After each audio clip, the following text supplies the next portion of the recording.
என் பெயர் நக்ஷத்ரா. நான் ஆ பொது பள்ளியில் முதலாம் வகுப்பு படிக்கிறேன். நான் பேச வந்த தலைப்பு எதிர்காலத்தில் நான் கண்ணென போற்றும் கவி தமிழே, நான் உயிரென போற்றும் உயிர் தமிழே, என் சொல்லை சுவையாக்கும் செந்தமிழே, என் தாய் போற்றி வளர்த்த தாய் தமிழே, உன்னை வணங்கி என் உரையை தொடங்குகிறேன்.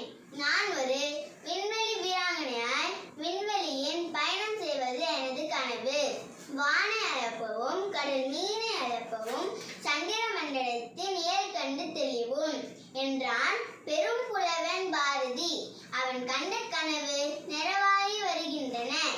என் முன்னோர் பாரதியின் கனவுக்கு எனவ வானை அளக்கவும் கடல் மீனை அளக்கவும் சந்திர மண்டலத்தின் நிலை கண்டறியவும். இதில் படைத்த படைப்பே செயற்கைக்கோள்கள்.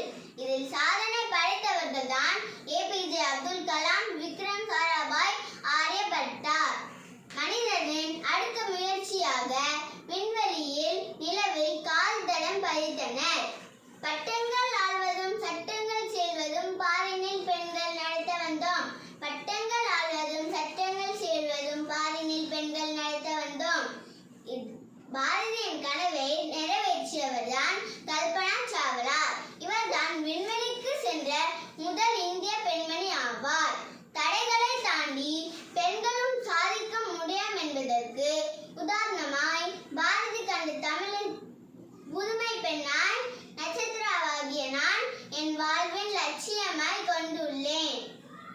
தமிழ் ஆராய்ச்சி, விண்வெளி ஆராய்ச்சி, தமிழனாய் ஆராய்ச்சி, விண்வெளி ஆராய்ச்சி, இதுவே என் குறிக்கோள், என் லட்சியம்.